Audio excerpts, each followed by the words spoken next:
Right then, hello everybody. I know it's been some time since last time I posted a video with my cars, but here we go. Some of you may remember that this, it's a killer body, started off as a fire truck, and I got fed up with that, and I just thought something slightly different, and I'll have a crack, and rubbed it all down and resprayed it. And I think she's looking, that's the type of look that I'm looking for.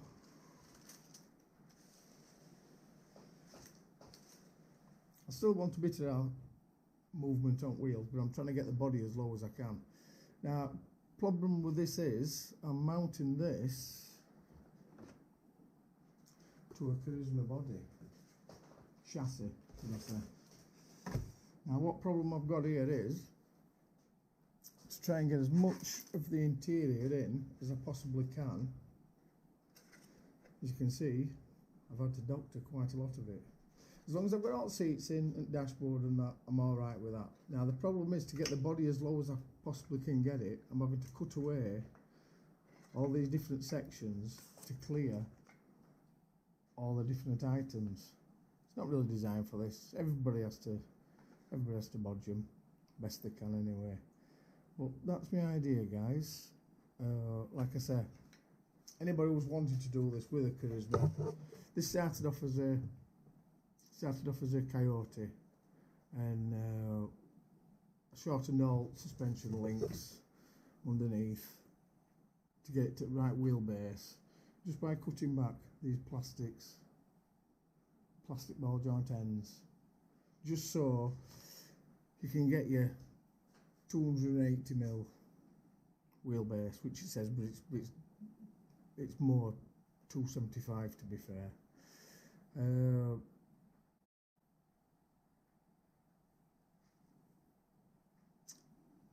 One other thing I have actually fitted to it, well, a couple of other things actually, I've gone for the old faithful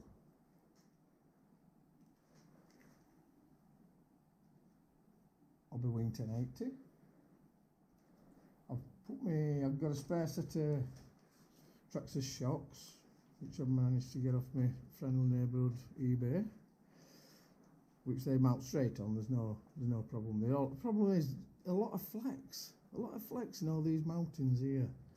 Sometimes I'm going to have to try and strengthen up a little bit, or maybe be able to get some metal links, which hopefully it'd help me out.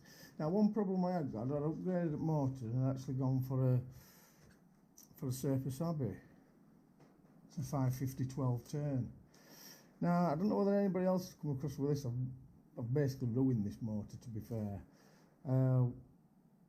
Any bit of advice is when you're mounting a new motor, just put the screws in on itself first and see how far they actually can go in. I think what problem is the screws are too long and this mounting plate's a bit on the thin side.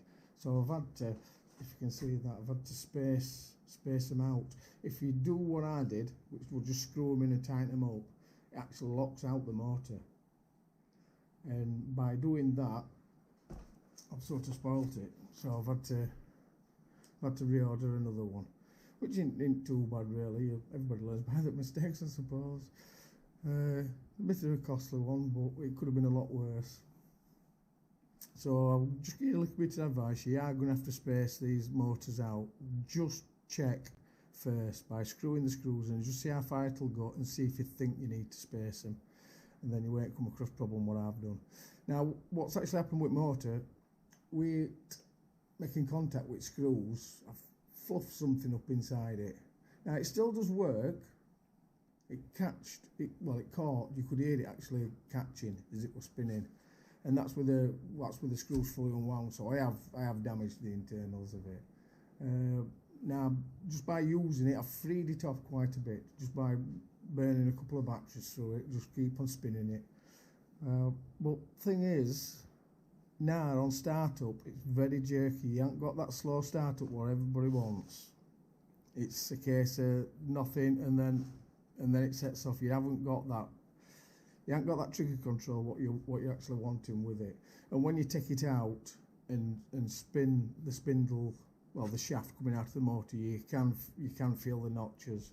Now I've tried it with some of my other motors and they spin freely. Now whether it is something that it is, because it is actually a 5-turn motor this, which I've never used before, so whether it is a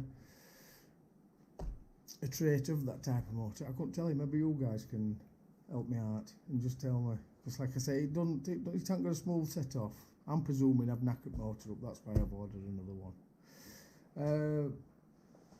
As for the look that I'm going for, as you can see, if I put it up the right way, I'm just using this box to stroke back up because I've got no mountains on as yet. But you've got an idea of what I'm going for. Now what colour paint I've used here, I've used Tamiya TS46 light sand, which to be fair I have ended up using 2 tins of it. The one's just want enough to cover all paint. And then for the roof I've gone for the TS27 matte white. I don't want anything shiny, I wanted it all matte, to be fair. And then all the thing I've got to do, as you can see, I've just started masking these off, is I've got NATO black TS63, which I'm just going to do wheel arches and new grille. Now I was undecided at first to do the actual headlight cowls, whether to do them black or match them. I've ended up just spraying them and matching them with body colour. So all the things I'm going to have up front is a NATO black grille and wheel arches. I don't know whether you can see through the, what I've tried to actually do is make it look like it's a pickup but it's got a hard top, if that makes sense. Now I know, well I don't think they did them in this series, but Landrover, but I'm not that bothered, so I've actually masked it all off and painted to make it look best I can like a pickup what's had a hard top conversion, which I'm happy with. It might not be right, I might have done it totally wrong, but I'm alright with it, I'm fine with that. So all the thing I've got to do now, mates, is get that mounted correctly, which I'm going for magnets just to see. I've got 2 up front, 2 up back, just see how we go on with that. I didn't want to be putting any holes in bodywork or anything like that, so I'm trying and keep it as clean as possible. I've got a light kit to fit on it, and also I'm not going to wedge it all the way on. And I've got the roof rack as well. It's going to be top heavy as chuff, to be fair. It's going to roll all over the place, but I'm not doing it for being able to get upside the mountains.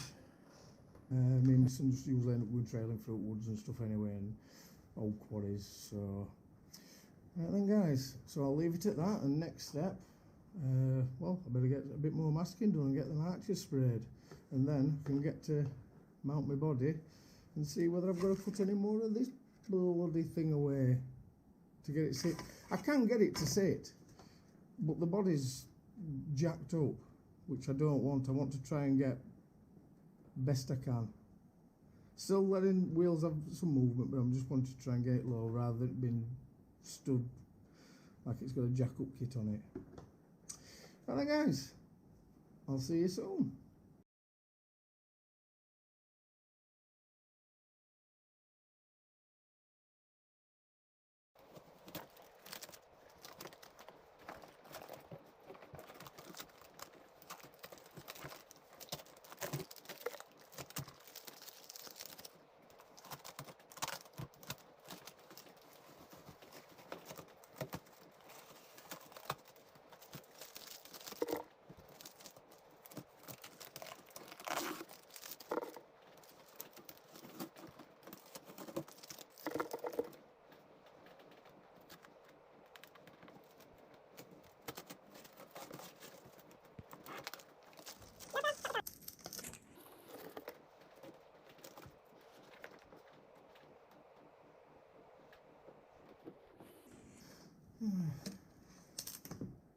Don't work perfect, but it's good enough for me. And I'm actually thinking about trying to weather it anyway, so any slight little bits of rubber spray or anything like that is just going to get taken out anyway. A little d90, all painted now. All thing I've got to mess about with now is getting interior all set up, getting it to mount correctly on this Carisma body.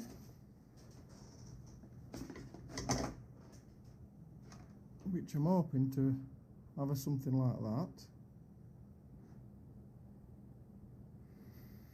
So that's my next bit done. One thing I've got to do now is peel out plastic backing off here. What I've tried to do is go around with a craft knife and just cut away all the seals so I can spray them black until I actually start peeling it off. It might have worked, it might not have done. Quick look and see how she is.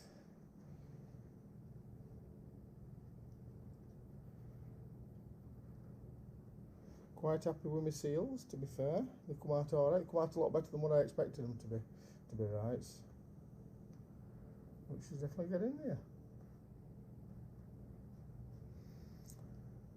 I think I'm going to mess about with now. These are a few bleeds here and there, but like I said, I think I'll either tidy them up or I'll weather it, and then, well, you won't know any difference anyway. Right, until next time. See you there.